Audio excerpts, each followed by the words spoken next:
वाराणसी में मठ मंदिरों पर टैक्स लगाने को लेकर जारी नोटिस के मामले में नगर निगम अब बैकफुट पर आ गया है। नगर निगम ने स्पष्ट किया है कि मठ मंदिरों पर हाउस टैक्स नहीं लगेगा। इसके साथ ही पानी और सीवर टैक्स में 50% की छूट भी दी जाएगी।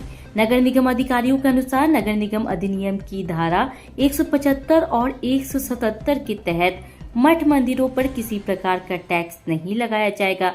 यदि किसी मठ या मंदिर पर गलती से टैक्स लगा दिया गया तो उसे तत्काल ठीक कराया जा रहा। वहीं आपको बता दें कि नगर निगम ने यह भी स्वीकार किया है कि गलत नोटिस जारी होने के कारण ही कुर्की का आदेश हुआ, जिसे अब निरस्त किया जा रहा है। देखिए, धारा 175, 177 नगर निगम अधिनियम के तहत किसी मठ मंदिर या धार्मिक संस्थान के ऊपर कोई टैक्स हाउस टैक्स एप्लीकेबल नहीं है।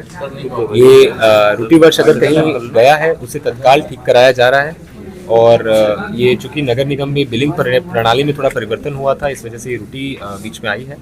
और ये सभी हमने अपने जो रेवेन्यू इंस्पेक्टर्स हैं, जोनल अधिकारी हैं, उनको सचेत भी किया है कि इसे देखकर ही डिस्ट्रीब्यूट कराएं, ताकि इस तरीके की रूटी कहीं ना हो।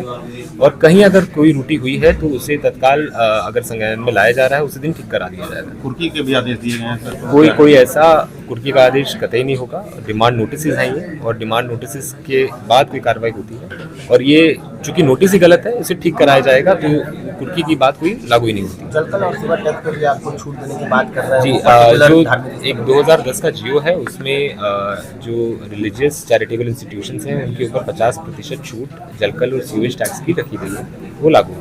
ये सभी धार्मिक संस्थान सर, ये जिस तरह से अभी बता रहे जो उपासना स्थल है, ये सब पे एप्लीकेबल ये चीजें? सभी उपासना स्थल। क्या कोई ऐसी सूची भी तैयार की जा रही है कि जो मठ या मंदिरों में कमर्शियलाइजेशन हो रहा है, किस तरह से वहाँ पर जो शादी विवाह के लिए चीजें उपलब्ध कराई जा रही हैं पैसे लेकर, क्या उनकी कोई सूची तैयार की जा रही है? सभी उपासना स्थल जो प्योर रूप से उपासना स्थल की तरह उपयोग होते हैं उनकी सूची तैयार की जा रही है। शेष जो भी कमर्शियल किसी चीज़ में यूज़ आती है, प्रॉपर्टी या रेजिडेंशियल पर्पस के लिए यूज़ आती है, उस पर टैक्स लागू होता है और वो नगर निगम के प्रॉपर्टी टैक्स देने के लिए बाध्य रहते हैं। सर, जल और सीवर के लिए 50% की छूट है। रिलीजियस चैरिटेबल इंस्टीट्यूशन की है। साथ ही साथ जहाँ भी कहीं अगर पहली बार बिल आता है उस पर कोई ब्याज लागू नहीं होता, उसके लिए भी निर्देश सभी आरआईएस को, जोनल अधिकारियों को दिए गए। सर, ये पूरी तरह से छूट की बात कर रहे हैं, जो सीवर और जल टैक्स उसमें भी छूट की मांग है। ये अधिनियम ये हाउस टैक्स के अंदर तो पूरी ही छूट है, बिल्कुल छूट है। और इसमें कोई किसी रिलीजियस इंस्टीट्यूशन के ऊपर कोई कोर्सिव एक्शन एकदम नहीं होगा। और वाटर सीवेज टैक्स चूँकि अभी जो एक नियम है 50% की छूट उन पर लागू है।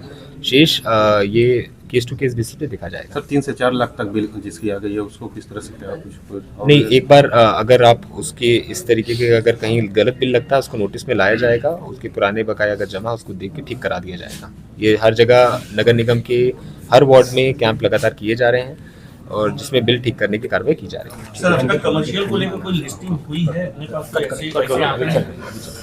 78 जगह अलाव जलाने की कार्रवाई की जा रही है, वो शुरू हो चुकी है और दिन में और शाम को अलाव दोनों समय इसमें जलाए जाएंगे। ज़रूरत पड़ने पर स्थलों को बढ़ाया भी जाएगा और इसकी पूरी तैयारी, हमारे टेंडर्स खुल चुके हैं और ड्यूटीज़ भी लग गई हैं। साथ ही साथ 26 जगह रैन बसेरे ये चालू हैं। इसका लगातार निरीक्षण करके सभी सुविधाएं भी इसमें पूर्ण की जा रही है। नोडल अधिकारियों की भी नियुक्ति कर दी गई है जो लगातार इन रैन बसेरों में निरीक्षण कर व्यवस्थाओं को देख रहे हैं।